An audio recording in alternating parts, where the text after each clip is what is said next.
여러분 안녕하세요. 당신도 모르게 보내는 신호들 혹시 놓치고 있진 않으신가요? 오늘은 많은 분들이 궁금해하는 주제, 여성이 친밀한 관계를 원할 때 무의식적으로 드러내는 4가지 신호에 대해 이야기해 보겠습니다. 이 영상을 보는 당신, 혹시 누군가의 신호를 놓치고 있었을지도 몰라요. 지금부터 소개할 내용이 당신의 연애 감각을 확 바꿔놓을지도 모릅니다. 끝까지 영상을 시청해서 그 신호들을 놓치지 마세요. 사람의 기본적인 욕구로는 흔히 식욕, 수면욕, 그리고 성적인 욕구를 떠올립니다. 이 중 성적인 욕구는 누구에게나 존재하는 자연스러운 본능이며 남성뿐만 아니라 여성도 예외는 아닙니다. 그런데 흔히 연애에서 남성만이 더 강하게 잠자리를 원한다고 여겨지는 경향이 있죠. 실제로는 여성 또한 같은 만큼의 욕구를 가지고 있으며 어떤 경우에는 오히려 더 깊고 섬세하게 그 감정을 표현하기도 합니다. 하지만 사회의 시선이나 고정관념은 여성의 표현을 제약하기도 합니다. 자신의 감정을 숨기거나 조심스레 눌러두는 경우가 많기 때문에 아무리 마음속에서 상대를 원한다 해도 직접적으로 표현하는 건 쉽지 않습니다. 그래서 여성은 보다 섬세하고 은근한 방식으로 자신의 감정을 드러내는 경우가 많습니다. 특히 남성에게 무언가를 기대하거나 마음이 열려 있을 때 여성은 특정한 행동이나 분위기를 통해 조용히 신호를 보냅니다. 그러나 안타깝게도 많은 남성들은 이러한 신호를 놓치기 쉽습니다. 그것이 무의식적인 것이든 의도된 것이든 상대방의 마음을 제대로 읽지 못한 채 지나쳐버리는 일이 종종 발생합니다. 그렇다면 여성이 남성에게 강한 호감과 함께 친밀한 관계를 원할 때 구체적으로 어떤 신호를 보낼까요? 오늘은 여성이 마음에 드는 남성에게 보이는 대표적인 4가지 신체 표현에 대해 자세히 이야기해 보겠습니다. 지금부터 소개할 내용은 단순한 행동 이상의 의미를 담고 있으니 집중해서 끝까지 함께해 주세요. 첫 번째 신호는 바로 쇄골이나 가슴골을 드러내는 행동입니다. 이는 단순한 스타일이나 패션의 선택일 수 있지만 무의식적으로 혹은 은연중에 남성의 시선을 끌기 위한 표현일 가능성도 큽니다. 특히 관심 있는 이성과 마주할 때 여성이 목선이나 쇄골 라인이 강조되는 옷을 선택하는 경우는 자주 관찰됩니다. 이러한 행동은 단순한 외모 어필 그 이상입니다. 특히 여성은 나이가 들수록 호르몬의 변화와 심리적 여유로 인해 성적인 관심이 달라집니다. 심리학자 데이비스 부스 교수의 연구에 따르면 여성은 생물학적으로 임신에 부담이 있는 시기에는 성적인 욕구가 있어도 조심스럽게 행동할 수밖에 없지만 폐경을 지나거나 출산 후 일정 시간이 지난 후에는 그러한 부담에서 점점 자유로워지고 심리적으로도 안정감을 찾게 된다고 말합니다. 특히 40대 이후의 여성은 자녀 양육에서 벗어나 비교적 자신을 위한 시간과 에너지를 가질 수 있게 되면서 이전보다 더 솔직하게 자신의 욕구를 인식하고 표현하게 되는 경우가 많습니다. 이러한 변화는 여성의 내면에서 생기는 생물학적, 심리적 여유가 조화를 이루며 나타나는 자연스러운 현상입니다. 결과적으로 중년의 여성이 보여주는 섬세한 표현은 그 자체로 관계에 대한 관심과 신호일 수 있습니다. 일부 남성들이 주목해야 할 점은 젊은 여성보다 오히려 나이 든 여성과의 관계가 더 진솔하고 주도적이며 때로는 자연스럽고 편안한 분위기를 만들 수 있다는 것입니다. 아무리 성욕이 높아진 중년 여성이라 해도 자신의 욕망을 직접적으로 드러낸 일은 결코 쉽지 않습니다. 이는 단지 문화적인 제약 때문만이 아니라 여성의 진화 심리학적 본능에서도 비롯된 것입니다. 여성은 오랜 세월 동안 수동적인 입장에서 관계를 형성해온 존재였기 때문에 욕망을 직접 표현하기보다는 상대가 먼저 알아채 주길 바라는 경향이 강하게 자리 잡고 있습니다. 이러한 심리적 흐름 속에서 여성은 다양한 간접적인 방법을 통해 상대에게 신호를 보내게 됩니다. 특히 마음에 드는 남성이 있을 때는 더욱더 세심하게 시각적인 효과를 활용하게 되죠. 이는 단순히 예쁘게 보이고 싶다는 바람을 넘어서 남성이 가진 시각적 감수성에 호소하는 본능적인 전략이라고도 볼 수 있습니다. 성적인 욕구가 높아질수록 여성은 무의식적으로 외모에 신경을 쓰고 평소보다 더 과감한 옷차림이나 강한 메이크업을 시도하게 됩니다. 이러한 변화는 테스토스테론 수치의 증가와 밀접한 관련이 있으며 그로 인해 다른 여성들과의 경쟁심도 자연스레 강화됩니다. 이 경쟁심은 이성 앞에서 더욱 매력적으로 보이고 싶다는 본능으로 이어지며 여성 스스로도 의식하지 못한 채 노출이 있는 옷이나 눈에 띄는 패션을 선택하게 됩니다. 따라서 하고 싶은 욕구가 강해진 여성들은 상대 남성이 어떤 시각적 요소에 반응하는지를 잘 파악하고 그에 맞춰 옷차림이나 분위기를 연출하게 됩니다.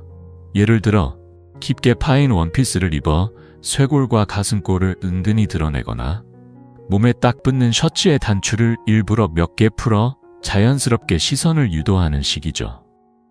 이러한 행동은 단순한 꾸밈이 아니라 남성이 먼저 다가와 주길 바라는 무언의 표현이기도 합니다. 여성은 본능적으로 남성이 자신의 몸짓과 시각적 신호를 읽어내주길 바라고 있으며 그것이 곧 관계의 시작점이 되기를 기대하고 있는 것입니다. 여성들은 남성이 어디에 시선을 두는지를 아주 잘 알고 있습니다. 하지만 가슴이 깊게 파인 옷은 모든 여성에게 어울리는 것은 아닙니다. 가슴 크기가 어느 정도 있어야 시각적인 효과가 나타나기 때문이고 설령 가능하더라도 너무 노골적으로 보일 경우 오히려 매력을 떨어뜨릴 수 있다는 점에서 스타일에 신중한 여성일수록 이런 선택을 피하는 경향이 있습니다. 그래서 더욱 숙련된 여성들은 깊게 파인 드레스를 입는 대신 은근하게 쇄골이 드러나는 옷을 택합니다. 보일 듯 말 듯한 노출은 남성들에게 훨씬 더 강한 자극을 줄 수 있다는 사실을 본능적으로 알고 있기 때문입니다. 다시 말해 몸매 전체를 강조하는 노출보다는 쇄골이나 어깨 라인이 살짝 보이는 정도가 더욱 세련되고 매력적이라는 점을 잘 이해하고 있는 겁니다. 남성들은 이러한 섬세한 시각적 자극에 쉽게 반응합니다. 여성의 쇄골이나 가슴골이 살짝 드러난 모습을 보는 순간 마음의 방어선이 허물어지며 그녀에게 빠져들기 시작하는 경우가 많습니다. 그래서 여성들은 마음을 정하고 남성을 유혹하고 싶을 때 아주 자연스럽게 이러한 요소들을 활용하게 됩니다. 예를 들어 데이트 자리에서 여성이 일부러 쇄골이나 가슴골이 드러나는 의상을 입고 나왔다면 이는 그날 특별히 유혹의 의도가 담긴 신호일 수 있습니다. 남성 입장에서는 그 미묘한 변화를 감지하고 자연스럽게 분위기를 리드하는 태도가 중요합니다. 그녀의 스타일이 전보다 과감하거나 매혹적으로 느껴진다면 그건 단순한 패션이 아니라 당신에게 보내는 무언의 메시지일 수도 있기 때문입니다. 그리고 또 하나, 여성들이 남성에게 호감을 표현할 때 자주 사용하는 신체 언어 중 하나는 목덜미를 드러내는 행동입니다. 이는 단지 우연이 아니라 인간의 본능에 뿌리를 둔 아주 자연스러운 반응입니다. 대부분의 여성들은 관심 있는 남성과 대화할 때 무의식적으로 고개를 기울이거나 머리를 살짝 넘기며 목선을 노출시키는 경향이 있습니다. 왜냐하면 목덜미는 우리 몸에서 가장 섬세하고 민감한 부위 중 하나이며 동시에 경동맥과 경정맥이 지나는 생명의 중심이기도 하기 때문입니다. 미국의 비언어적 의사소통 전문가인 토냐 라이머는 여성이 남성에게 마음이 있을 때 무의식적으로 자신의 가장 취약한 부위 중 하나인 목을 드러내려는 본능이 작용한다고 설명합니다. 이는 일종의 신뢰의 표현이기도 하며 동시에 유혹의 시각적 메시지로 작용하게 됩니다. 나타나는 행동일 가능성이 큽니다. 따라서 단순히 머리를 귀 뒤로 넘긴다고 해서 무조건적인 호감의 신호로 받아들이기보다는 그 상황의 맥락과 함께 다른 비언어적 표현들도 종합적으로 살펴보는 것이 중요합니다. 하지만 머리카락을 넘긴 후에도 계속해서 목덜미를 드러낸 채 대화를 이어간다면 이것은 분명히 관심과 호감의 표현일 수 있습니다. 여성은 상대방에게 마음이 열렸을 때 더 이상 방어적인 자세를 취하지 않고 점점 더 가까워지고자 하는 본능적인 언어를 신체로 표현하게 되니까요. 특히 상대방에게 매력을 느끼면 긴장된 기색을 숨기지 못하고 자꾸만 자신의 몸 어딘가를 만지작거리거나 머리카락을 반복해서 꼬는 행동을 하게 됩니다. 이는 감정적으로 자신을 진정시키려는 반응이자 무언가 하고 싶은 말을 삼키고 있는 듯한 몸의 신호이기도 합니다. 또한 대화 중 입술을 만지거나 핥는 행동, 혹은 내 앞에 있을 때 유독 얼굴이 붉어진다면 그 모든 행동들은 그녀가 나에게 호감을 느끼고 있음을 암시하는 비언어적 신호일 수 있습니다. 이는 감정의 컨트롤이 어려운 상태에서 무의식적으로 나타나는 반응으로 내 앞에서만 유독 그러한 모습을 보인다면 그 감정의 진정성을 의심할 필요는 없습니다. 결국 중요한 것은 단일한 행동 하나만을 보고 판단하기보다는 여성의 전반적인 태도와 대화 중 흐름, 시선 처리, 말투, 표정 등 전체적인 분위기를 함께 고려하는 것입니다. 그렇게 상대의 언어 너머에 숨어있는 진짜 감정을 조금씩 읽어나갈 수 있다면 그녀와의 관계는 더욱 가까워질 수 있을 것입니다. 물어보는 실수를 저지르곤 합니다.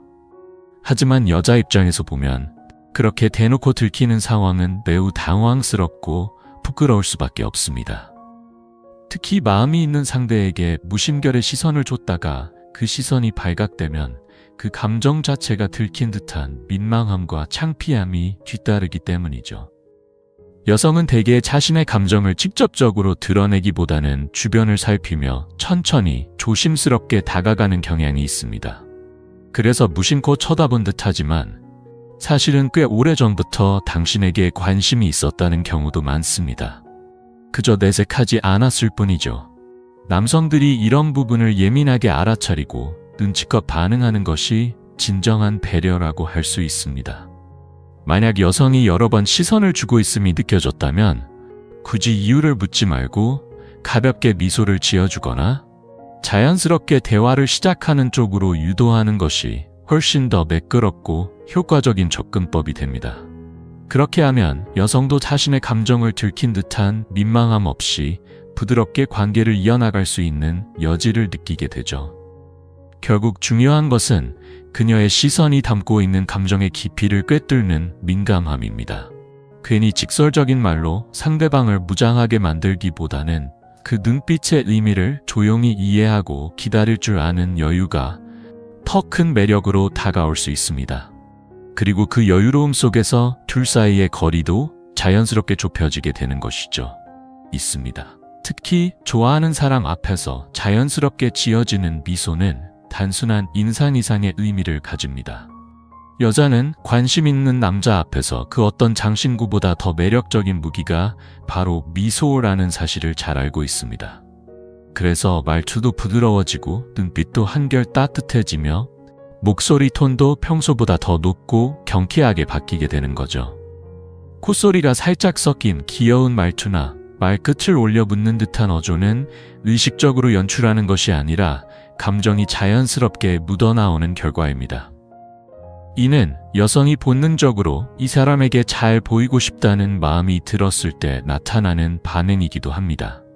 또한 웃음은 단순히 즐거움의 표현을 넘어서서 상대방의 긴장을 풀어주고 거리감을 좁히는 데 있어 매우 효과적인 감정적 소통 수단입니다. 상대방의 긍정적인 감정을 전달하고 싶을 때 가장 쉽게 접근할 수 있는 방법이기도 하죠. 그래서 여자는 웃으면서 당신을 바라보고 말끝마다 잔잔한 미소를 얹으며 작은 농담에도 크게 웃어줍니다. 이러한 변화는 평소 그녀의 말투나 성격과 비교해 봤을 때 더욱 뚜렷하게 느껴질 수 있습니다. 평소에는 차분하거나 무심한 스타일이던 사람이 특정 남자 앞에서만 유난히 말이 많아지고 잘 웃는다면 그건 단순한 우연이 아닙니다. 마음이 움직였다는 가장 순수한 형태의 시그널일 수 있습니다. 남자가 이 미묘한 변화들을 민감하게 알아차리고 자연스럽게 호응해준다면 그 관계는 좀 더 깊은 신뢰와 친밀함으로 이어질 가능성이 높아집니다. 여성이 평소보다 유난히 애교를 부리거나 자주 웃으며 자꾸 눈을 맞추려 한다면 이는 단순한 호감 이상의 신호일 수 있습니다. 특히 이처럼 적극적인 행동이 평소 그녀의 성향과 다르다면 더욱더 의미 있는 시그널로 받아들여야 하죠. 하지만 여기서 중요한 건 원래 애교가 많은 성격인지 아닌지를 먼저 파악하는 것입니다. 단지 말투나 표정만 보고 그녀의 진심을 단정짓기에는 다소 무리가 따르기 때문입니다. 그녀가 주변 사람들과 있을 때 어떤 태도를 보이는지 관찰해보면 쉽게 비교가 가능합니다. 예를 들어 식당 직원에게 응대할 때나 일상적인 대화 속에서 어떤 말투와 표정을 사용하는지 유심히 살펴보는 것이죠. 만약 여러분 앞에서만 유독 애교가 넘치고 눈빛이 자주 마주치며 웃음이 많아진다면 그것은 자연스럽게 내비친 감정일 가능성이 높습니다. 이럴 경우 남자는 그 분위기를 빠르게 감지하고 적절한 농담이나 칭찬으로 대화를 이어가면서 자연스럽게 좀 더 친밀한 공기를 만들어가는 것이 좋습니다. 다만 조급하게 다가가거나 섣불리 단정짓는 행동은 오히려 분위기를 깨트릴 수 있으니 주의가 필요하죠. 여자의 말투와 표정은 그저 단초일 뿐, 이것만으로 모든 것을 판단하지 말고 다른 행동들과 함께 종합적으로 살펴보는 것이 바람직합니다. 지금까지 여성이 이 관계를 원할 때 무의식적으로 드러내는 4가지 신호에 대해 말씀드렸습니다. 첫째는 쇄골이나 가슴골을 자연스럽게 노출하는 방식. 둘째는 목덜미를 드러내며 무방비한 모습을 보이는 행동. 셋째는 몰래 쳐다보다가 시선을 피하는 미묘한 눈빛의 교환. 그리고 넷째는 목소리 톤이 높아지고 애교가 많아지며 자주 웃음을 보이는 변화였습니다. 이러한 신호들은 말보다 먼저 마음을 전하는 방법이자 두 사람 사이의 거리를 좁혀주는 중요한 역할을 합니다. 여러분도 이러한 미묘한 변화를 잘 포착해 긍정적인 관계로 발전시킬 수 있는 기회를 놓치지 않길 바랍니다. 다음에도 더 흥미롭고 도움이 되는 이야기로 다시 찾아뵙겠습니다. 끝까지 시청해주셔서 감사합니다. 사업가, 투자자, 마케터들과 어울려보면 의외로 공통적으로 느껴지는 한 가지 특징이 있습니다. 그들은 단순히 쉰다는 개념 자체가 다릅니다. 겉보기엔 여유롭게 커피를 마시고 친구들과 담소를 나누는 것처럼 보여도 실제로는 머릿속에서 끊임없이 무언가를 분석하고 연결하고 있습니다. 그들에게 휴식은 단절이 아니라 또 다른 관찰과 인식의 시간입니다. 첫 번째로 눈에 띄는 특징은 관찰이 습관화된 사람들이라는 점입니다. 예를 들어 사업가는 단순히 카페에 앉아 쉬는 것처럼 보여도 그 순간에도 이 매장의 일일 매출은 어느 정도일까? 운영 인력은 몇 명일까? 회전율은 좋을까? 같은 질문을 자연스럽게 떠올립니다. 부동산 투자자는 음식점의 입지를 보며 이 지역의 평당 가격은 얼마였지? 임대 수익률은 괜찮을까를 따지고, 주식 투자자는 식사를 하다가도 이 제품 제조사는 어디지? 혹시 상장사인가? 하며 검색을 시작합니다. 마케터는 인스타그램을 보다가도 눈에 띄는 광고를 보면 왜 이건 클릭하고 싶지? 이건 어떤 심리를 건드렸지? 라는 생각과 함께 구조를 해부하듯 분석합니다. 이 모든 관찰에는 하나의 공통점이 있습니다. 바로 자신의 분야를 통해 세상을 바라보는 습관이라는 겁니다. 그리고 이 습관은 억지로 만든 것이 아니라 흥미와 즐거움, 그리고 일상에 익숙함에서 자연스럽게 형성된 것입니다. 그래서 이들에게 관찰은 더 이상 노동이 아니며 놀이처럼 자연스럽고 재미있는 활동입니다. 두 번째 특징은 사고 체계가 몸에 밴 사람들이라는 점입니다. 이들은 마치 머릿속 전원이 꺼지지 않는 사람들처럼 보입니다. 새로운 비즈니스 모델을 접하면 구조를 곧바로 파악하려 하고, 가격과 수익률을 계산하며 수치로 생각하고, 광고 흐름이나 콘텐츠의 전개 방식도 본능적으로 해석해 나갑니다. 이처럼 그들의 사고방식은 일상의 모든 장면과 자연스럽게 맞물리며 끊임없이 순환합니다. 이는 단순한 지적 호기심이 아니라 그들 삶의 일부이며 자신이 속한 세계와 끊임없이 대화하는 하나의 방식이기도 합니다. 이들의 사고방식은 단순한 습관이 아니라 학습과 경험을 통해 체화된 일종의 자동 반응에 가깝습니다. 복잡한 현상도 자연스럽게 분석 가능한 단위로 나누어 보고 그 단위를 자기 삶과 연결시켜 해석합니다. 이것은 흔히 말하는 직업병과는 다릅니다. 오히려 자신의 분야에 깊이 있는 이해를 가진 사람들이기에 일상 속에서도 그 시야가 무의식적으로 작동하는 것입니다. 세 번째로 주목할 점은 이들은 노는 와중에도 끊임없이 배우는 사람들이라는 사실입니다. 자기계발서에서 흔히 언급되는 성공한 사람은 배움을 멈추지 않는다는 말이 여기서 진가를 발휘합니다. 하지만 그 배움이 꼭 책상 앞에서만 이루어지는 것은 아닙니다. 그들은 일상의 모든 순간, 심지어는 쉬는 시간, 짧은 여행, 사소한 소비 경험까지도 자신만의 관점으로 관찰하고 해석하며 학습의 자양분으로 삼습니다. 그래서 이들에게 휴식은 단절이 아니라 통찰을 위한 공간입니다. 새로운 시야를 얻기 위한 여유이자 다음 행동을 위한 준비 단계인 셈이죠. 그리고 네 번째 특징은 바로 자기만의 렌즈로 세상을 본다는 것입니다. 이들은 세상을 있는 그대로 받아들이지 않습니다. 무언가를 소비할 때도 단순히 소비하지 않고 왜 이 제품이 잘 팔릴까? 누가 타깃 쓸까? 유통 경로는 어떻게 되어 있을까? 이 사업 모델은 장기적으로 지속 가능할까?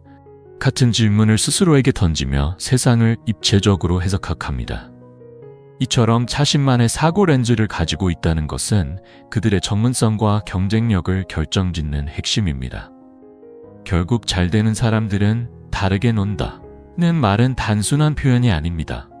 그들은 보는 방식이 다르고 생각하는 깊이가 다르며 그렇게 축적된 인식이 다른 결과로 이어지는 것입니다. 그들이 세상을 어떻게 즐기고 무엇을 바라보고 어떻게 해석하느냐가 결국 그 사람의 삶의 방향을 결정짓습니다. 흥미로운 점은 이렇게 사고하고 행동하는 사람들과 함께 시간을 보내다 보면 어느 순간 우리 역시 그들의 시야를 닮아간다는 사실입니다. 업무 능력 자체가 달라진 것은 아닌데도 세상을 바라보는 각도, 무언가를 마주했을 때 떠올리는 질문, 그리고 집중하는 지점이 자연스럽게 바뀌기 시작합니다. 예전엔 그저 한 잔의 커피였던 것이 이제는 이 브랜드는 어떤 전략으로 고객을 끌어들이는 걸까? 라는 관점으로 다가오고 그냥 지나치던 거리의 건물도 왜 이 자리에 이런 브랜드들이 들어왔을까? 라는 새로운 궁금증을 불러일으킵니다. 세상이 더 입체적이고 타층적으로 보이게 되는 것이죠. 결국 우리가 배워야 할 것은 단순히 놀지 말고 일하라는 식의 옛 조언이 아닙니다. 오히려 중요한 건 노는 방식 자체를 바꾸는 것입니다. 진짜 잘 되는 사람들은 쉴 때조차 관찰하고 연결하고 해석하는 뇌를 멈추지 않습니다. 그들은 가만히 있어도 세상의 움직임을 읽어내며 그 흐름 속에서 새로운 가능성을 포착합니다. 이런 태도야말로 지금 시대에 필요한 진짜 경쟁력입니다. 쉬면서도 배우는 사람들. 그들이 쉬는 동안에도 돈을 번다는 말의 진짜 의미는 단순한 수익 창출을 넘어섭니다. 그것은 관찰과 배움, 인식의 확장이 이루어지는 순간을 뜻합니다. 그리고 우리도 그들 곁에 머무르며 그들이 세상을 읽는 방식과 통찰의 일부를 차근차근 닮아갈 수 있습니다. 어떻게 노느냐가 곧 어떤 사람이 될지를 결정한다는 말. 그 안에는 더 깊은 진실이 담겨 있는 것입니다.